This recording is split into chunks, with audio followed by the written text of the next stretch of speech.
Welcome to Dr Joe Unplugged. The topics discussed in this podcast will reflect my opinions and are not in any way to be regarded as medical advice. Now you see it, now you don't. For the first time, as I'm informed, and I'm happy to stand corrected if I'm wrong on this, but for the first time, Roy Morgan Research Australia published data and analysis and 2 days later removed it from their website. Now, as I say, I could stand corrected because I haven't got absolute first-hand knowledge of this, but I am informed that this is a first. It's not happened before. Not only was the article, altered, it was actually taken down. You clicked on a link that had been put on social media about new research that they'd done. Obviously, they're a research organisation for people not familiar with Roy Morgan. And you click the link 2 days later and it's 404 page not found. Had they got it wrong? Was there any sort of explanation? Did they say, look, we just had to make some changes? No, none of that. It just quietly disappeared. But there is a thing called the Wayback Machine, an archive. What do they say? Nothing's ever lost on the web, or everything on the web is written in ink. And I will put the link to the web archive in the description below. Smoking increases among young Australians since vaping sales ban in 2024. Quote, the latest data from Roy Morgan shows Australian smoking rates have increased since the vaping sales ban introduced in mid-2024 and driven primarily by increased smoking rates for 18 to 24-year-olds. Increased rates of smoking in 18 to 24-year-olds. The Roy Morgan survey shows the incidence of Australians 18 or older smoking factory-made cigarettes, roll-your-own cigarettes or vaping bottomed at 16.8% in the year to December 2024. Since then, the incidence has increased to 3.7 million, a 0.3% increase. The increase in sales since September 24 was a 0.4% increase. I mean, these are not massive numbers, but they are increases. And as I say, the biggest increase was in 18 to 24-year-olds. The incidence of Australians 18 to 24 smoking factory-made cigarettes bottomed at 25.1% in the year to September 24. It is now 28%. So that's nearly a 3% increase in real terms. In relative terms, it's nearly 10%. This is the highest rate of smoking or vaping among any age group. Now, previously, the highest rates typically you would expect would be in older age groups, people who might have started smoking, when they were in their teens, maybe 50, 40, 60 years ago, and have not been able to quit, as it's not always that easy to quit. Some people can do it. They can throw away the cigarettes. Great, good for them. And we know that has worked for millions of people worldwide since probably the late 1960s, when it became increasingly apparent that smoking was bad for you for a variety of reasons, including heart disease and lung cancer.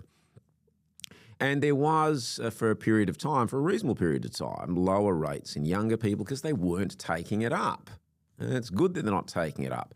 And as we know, it's not advertised, it can't be sold to minors, it's sort of behind the counter, it's not cool, in inverted commas, like it used to be back in perhaps the 50s and 60s. So despite all of that, is now the highest rate of smoking amongst any age group, and it's going up. This could be what's known as an inconvenient fact. It's certainly inconvenient for governments, and in particular the Australian government, and a health minister who crows about world-leading policies.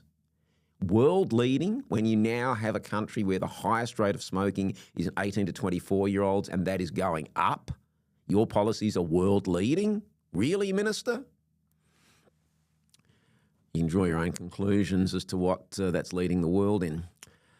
So the next question, which brings us back to the beginning, is Why would this have disappeared 2 days after it was published?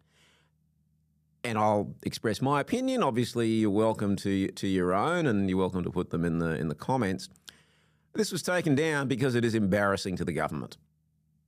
Now, who has paid Roy Morgan to do the research, I'm not sure, but it wouldn't surprise me if it was some arm of government. And this is not the answer they were looking for. So what do? They suppress it. A couple of days later, another version has appeared. It's been changed, it's been doctored and altered. You certainly can't find this bit about the increase in smoking rates and the higher rates in the 18 to 24-year-olds, because it goes against the narrative. The narrative is that Australia leads the world. And look, in the 1980s, it did. It absolutely did in the 1980s. Some of the decisions taken by Australian governments around smoking advertising, around restrictions, about smoke-free areas, not smoking in workplaces, restaurants and the like, that was in those days, and we're talking literally about the last century, that was world leading. Look, I remember many, many years ago sitting on a plane, and in those days, just in the late 80s, I think, in those days, you had smoking areas and non-smoking areas. I think we were in the row which was the beginning of the non-smoking area, which means the people in the row in front of us were allowed to smoke. Well, it's not like there was a glass panel or divide. Supposedly we're in the non-smoking area, but and this is now, for a lot of people who were born probably after the late 80s, they won't have any memory of this, of course, because it's not within their, it's sort of just, but not really quite within their lifetime. They certainly won't remember it. But it just shows you how far we've come. And smoking rates have been declining in most countries, as say, since the discoveries, if you like, or the findings about the health aspects of smoking. And at some point, it went from being socially acceptable to somewhat socially unacceptable. Doesn't stop people doing it, and does sort of just remain a free country that in designated areas people can smoke. And I will say, if people want to smoke, and if you ask my opinion, I would absolutely say don't do it. It's bad for you. I think people are familiar with that. But if people want to do it anyway and they're not blowing smoke in my face, well, look, that is their business, not my business or arguably anybody else's business. And we also know that vaping, and regular listeners to this podcast will know that this is a topic that I've had an interest in over the years, and will know my views on it, is the world's most effective and popular way of quitting smoking. And again, that's not my opinion, that's the opinion, or if you like, that's the work and research that wasn't suppressed by the UK government and the New Zealand government. And you can find this online for people who want to look into this. Go onto the New Zealand Ministry of Health website and put in vaping. Go onto Public Health UK, or I think they've changed the name of it now. And again, put in vaping, and you will see that not only is it not, if you like, made difficult for people to vape, not only is it not, if you like, demonised, it's actively promoted. These governments encourage people who smoke to give up cigarettes and go over to vaping. And in New Zealand, they're particularly targeting the Maori population because guess what? They have higher rates of smoking than the average population. In Australia, we have higher rates of smoking amongst the Indigenous population than the average population. Does the government do anything to help them? Well, you can answer that question yourself. I've got my own opinion, and I think you can probably guess what it is. They just make it harder for people to stop smoking by making it difficult for people to vape. And it's not the only way to give up smoking. Yes, gums help. Yes, sprays help. Yes, patches help. Yes, there are prescription medications available. And yes, you can do hypnosis, and you can do courses, and you can throw away the packet. There are lots of options. And if they all worked for everybody, nobody would probably smoke. But they don't, and people do. And vaping, as I say, has been shown, and this is in studies that have been done that were published, the most popular and effective quit smoking method. And jurisdictions and countries where it is promoted and supported, their smoking rates are falling far faster than Australia's. New Zealand has gone past Australia. The UK has gone past Australia. The USA has gone past Australia. I won't go on. But yet somehow the minister still thinks Australia is world leading. I don't agree. So this, again, two issues with this. Number one, the obvious, increased rates of smoking, and now the highest demographic group for smokers is 18 to 24-year-olds. Now, that is bad because, surprise, surprise, these people are going to get older, and if they continue to smoke, ultimately we're going to see increases in smoking-related illnesses, some of which had been slowly declining, or at least the smoking component.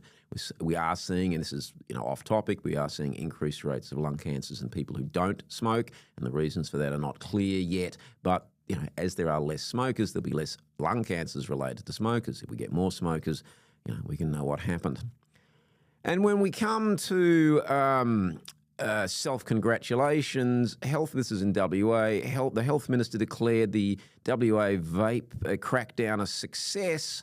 They'd seized 190,000 vapes and doled out $59,000 worth of fines for selling them.